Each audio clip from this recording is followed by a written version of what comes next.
here. Today I want to talk to you about crossing the line from day hiking to overnight backpacking. I recently polled people here on YouTube on the community tab of my channel and asked folks what was their current level of backpacking experience, and most folks said day hiking. You know, there were some folks that had overnight backpacking experience, even some through hikers, and some people with no experience whatsoever.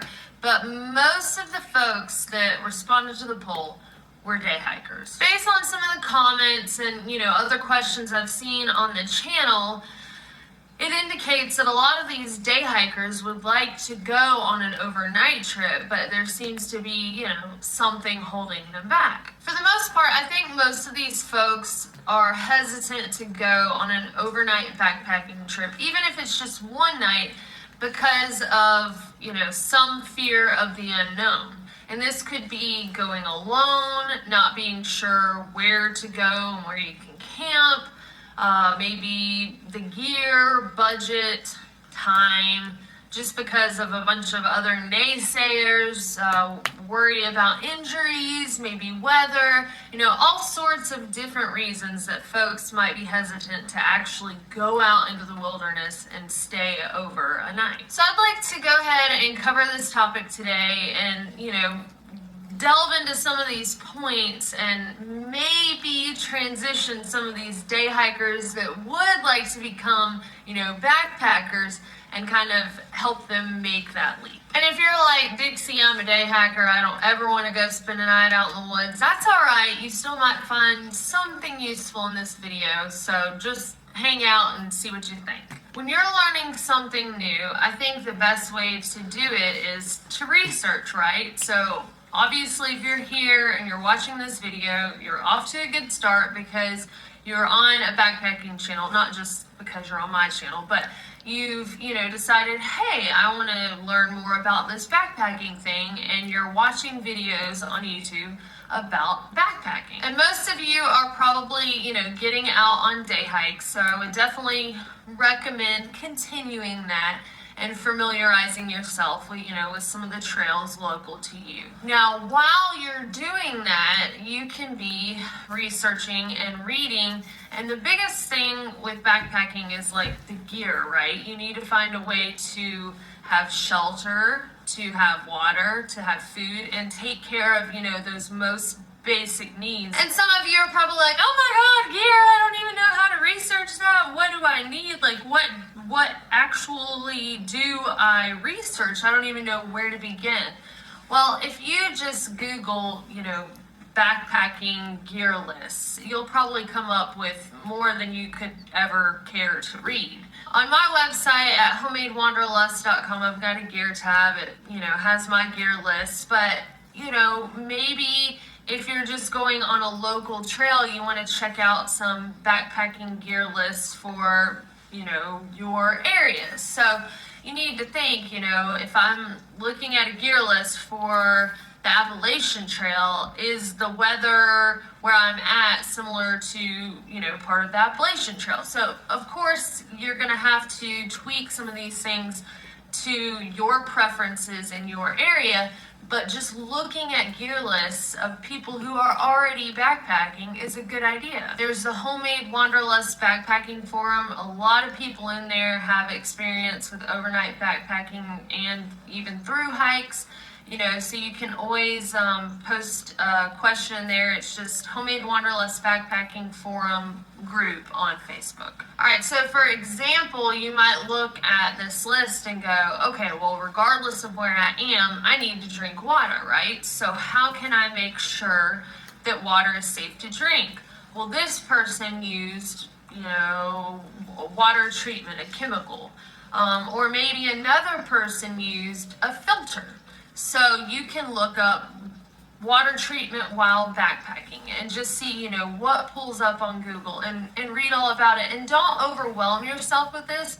Take maybe 5 minutes a day for 1 week to learn about water treatment while on a backpacking trip. So for the next week, you'll, take 5 minutes out of the day and learn about some other form of gear, maybe a stove if you want to cook on trail. But you don't even have to worry about that yet, because if you're going for one overnight trip, you can really just, pack Twinkies if you wanted to. And then maybe you look into sleeping bags, and then so on and so forth. So you're learning about new gear all along the way, each week.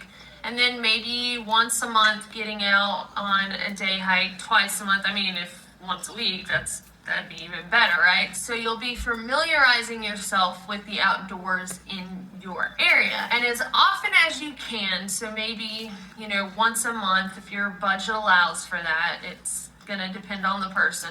But you purchase one of these pieces of gear, or you can borrow it from a friend, maybe borrow different things from different friends to see what you like before you make a purchase.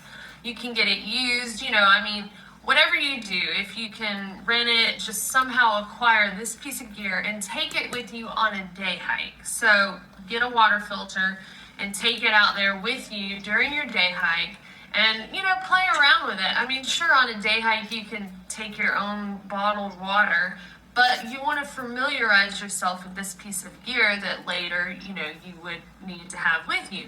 So you're going to filter your water, and that way you get to focus on one thing instead of finding yourself on the trail with a pack full of things that you don't exactly know how to use, and you're just like, oh my gosh, this is so overwhelming. This way you take these things out with you on a day hike and you focus on this one thing, and then you add something else, and then you add something else. When you add your sleeping bag, you can take a nap in it, and this might be like a short trail, just a couple mile trail, but just take it nice and easy, and again, just introduce one thing at a time. And this way you're not having to buy like all these big expensive pieces of gear before you really take the time to research. And if you're getting out there on trails, you might run into other people and you can say like, hey, what do you like about that pack you're carrying?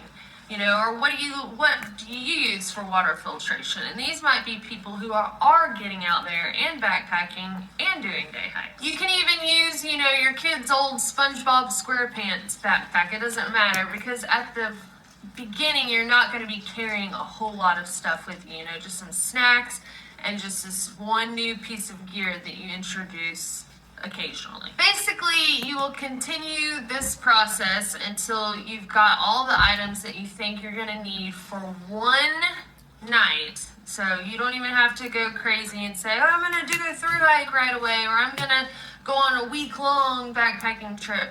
Just prepare yourself for literally staying somewhere one night. And you don't even have to hike in very far, just a couple of miles, set up camp, stay one night, and come back out. And while you're researching, you're going to hear people say things like, oh, your base weight shouldn't be above, XYZ pounds, and you should be carrying 2 pounds of food with you per day, and like all of these numbers. But the thing is, like, just take what you think you'll need for one night, and I guarantee you, if it's not right, you're going to start making adjustments, and you're going to know what works for you by just getting out there and having the experience. One of the first concerns you might have is where to go. So maybe you're even frozen in like, I don't even know how to start day hiking. Well, you can Google, trails near your town. And some of y'all that live in more populated areas, yes, you might have to drive a little bit further than those of us who live more in rural areas, but somewhere within a reasonable vicinity, I'm sure there is a place to, get out on some hiking trails and areas that you can camp. You can also check out the All Trails app that they have for phones. I think you can find it online too, but it'll give information for trails that are local to you or, nearest to you. And a lot of those give specific information, like whether you can camp there or not, if it's just for day hiking only. Don't let that be something that concerns you too much. But again, find out the rules for the area that you're going to be in. Most of the time at the trailhead, there's going to be, signs up telling you specific guidelines. And once you start day hiking a lot in an area, you're going to get familiar with the rules there anyway. Something else that holds people back is their budget.